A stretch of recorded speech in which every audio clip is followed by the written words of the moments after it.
David Cross coming on, and I want to bring in Chris Gleason right now, and let's talk elections. Chris, you've been all over this for years, my friend, and I want to give you a shout out for you. Must be feeling really good right about now because you're seeing a lot of good stuff, my man. You know, it's been a long road with many a winding turn, and but it's all good. It is all good. So we're long winding road, something like the Hollies. Yeah. Yeah. Do you think this is real? Let me ask you that. Oh, it's definitely real. I mean, this is what we've been begging for, right? Since 2020. This is what we've known to be true. The first set of audit logs that I actually got my hands on were for Georgia. They weren't for Fulton County, but they were for Georgia. And as a matter of fact, the good people of Georgia, David Cross, Garland Favorito, Kevin Moncla, they made it possible for me to look at those audit logs because we were looking for anomalies. We were looking for this thing with the blank ballots, right? The error rates. And so all of these things that we were looking for were indicators that the elections were not legally certified or legally administered. And that's what, one of the things that Patrick Byrne mentioned yesterday and online and was community noted on DLL files, right? That, that's not a big deal. I'm like, well, it's a big deal if it's after the certification of the machines, after the logic and accuracy certification. And how you find that out, right, is by looking at the audit logs.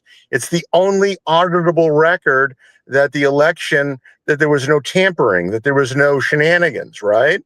Yeah.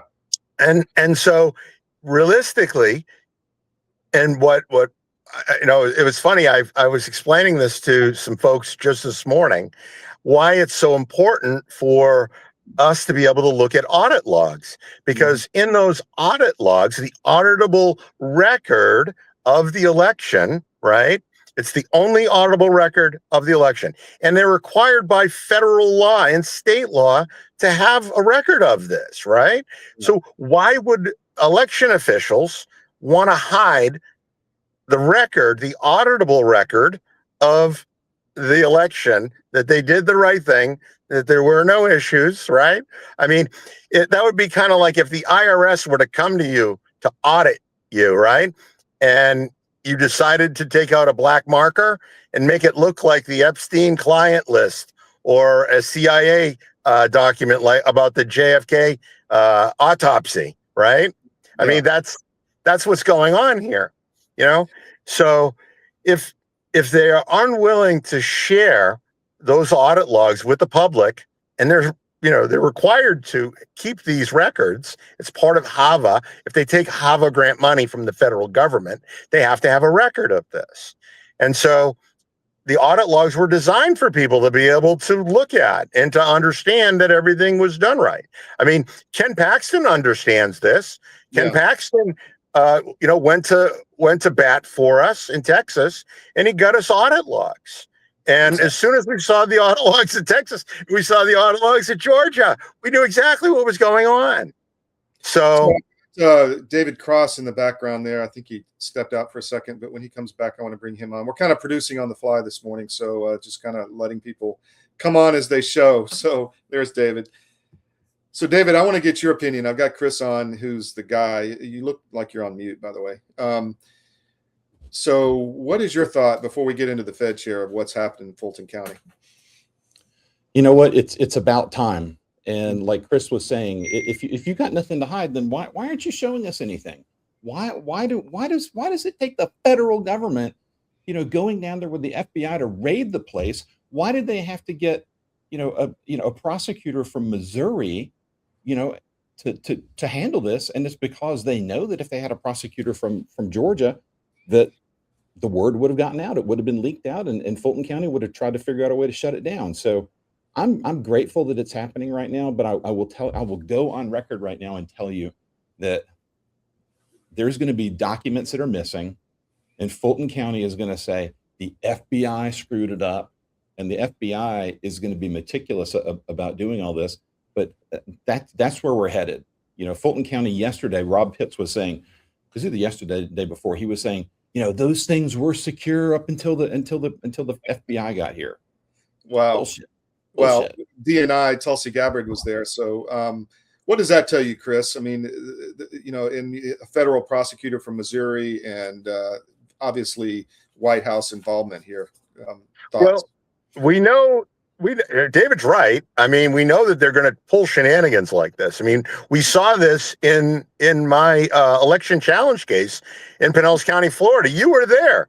You know, they sealed every single exhibit, you know, related to my case, and they refused to open it. And I mean, you know, the machine is going to try to protect the machine.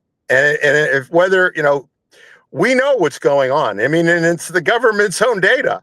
So they can try to hide some things, but, you know, we know where to look and we know what's supposed to be there. They can try to cover it up. Like, look what they're doing here in Florida, right? We caught them with the audit logs, and now they're trying to pass laws to exempt all of the auditable records from we the people. They're trying to hide the paper ballots here in Florida now. Wow. I want to have you back on that. But David, because I know David doesn't have a lot of time, but real quick, do you think they got caught off guard here? Because they had to have known this, or they just get arrogant and thought they were fine. Your government doesn't care about you. That's why you need a medical emergency kit. It contains life-saving medications like ivermectin, Z-Pak, and antibiotics. Stock them before they block them. A warm welcome here at the National Press Club.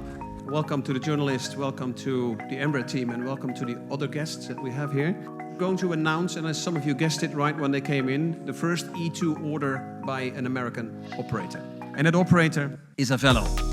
We believe this is really a strategic shift to unlock profitability for the customer. I'm very pleased that we have Andrew Levy here as the CEO of Avello, and I'm very pleased to give the stage to share a little bit more about what Avello is going to do with the E2 195. Thank you very much. Couldn't be more excited to be here as part of this historic announcement. We have such a great cultural fit as companies, so we're very, very excited to be Embraer's newest customer. We launched our airline in April of 21, and our target is focusing on small secondary airports of large metro areas. We've carried over 8 million customers since we started on 63,000 flights. And we've done all these things with 1,200 of the greatest crew members I could ever imagine having, and many of them are here with me today. This is the right airplane for us.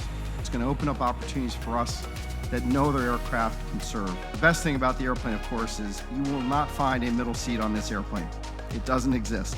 We won't have any to offer. It's going to be the best cabin in the United States, and we're so excited about that. This is going to elevate our experience to the highest level, and we think our customers are absolutely going to love the airplane.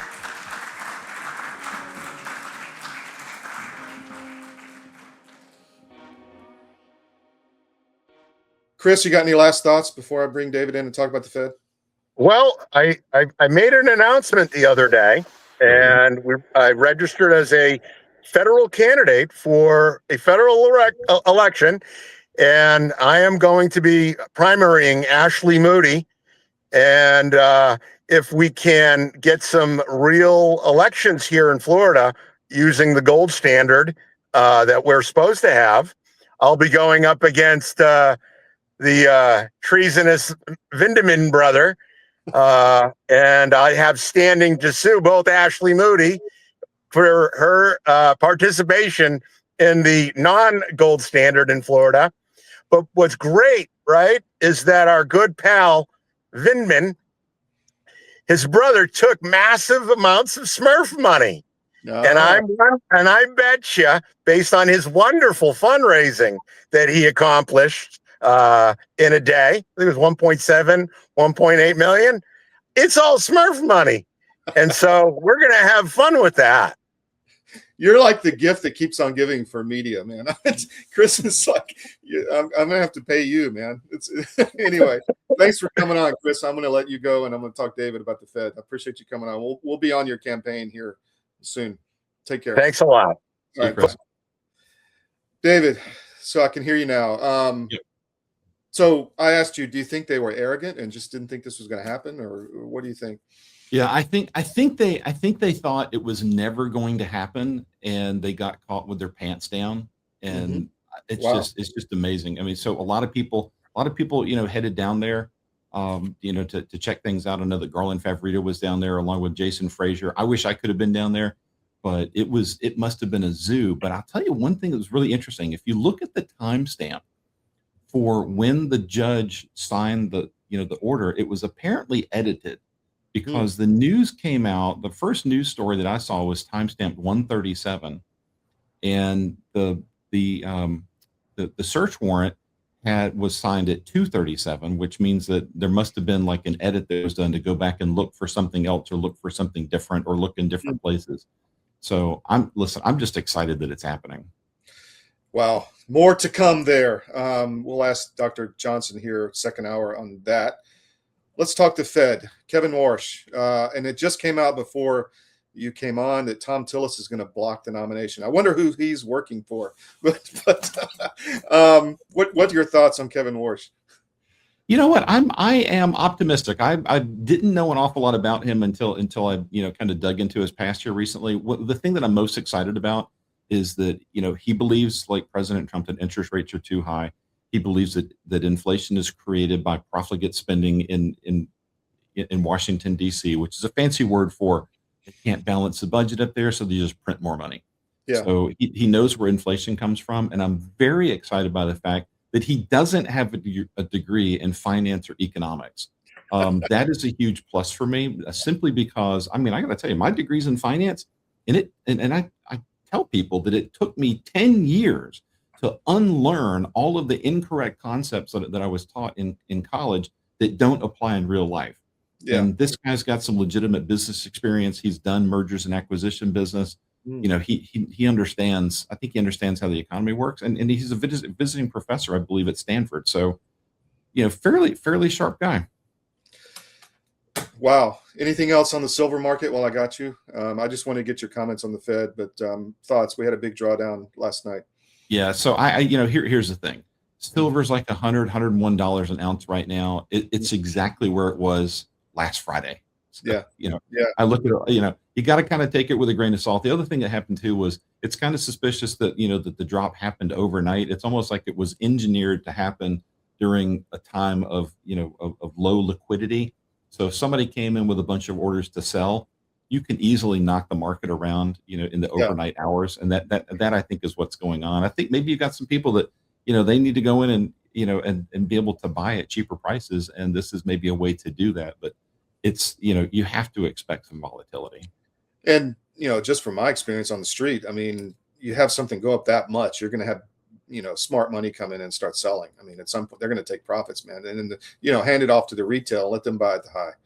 Absolutely. And particularly people that are using leverage or using contracts on the, where they're trading paper silver that has a magnified leverage of 20x or 30x. These, some of those people, they're if they come in and start selling in mass, it's very different from, the average person on the street that's, selling maybe 100 ounces or 200 ounces or something like that. Sure. David, thank you. Anything else? Where do people follow you? Tell me about your business. What do you do? Sure. So, you know what I do. So I'm a financial advisor. We do investment management and financial planning. And what we do is our job is to help people make better decisions with their money. And you get to use 35 years of my experience.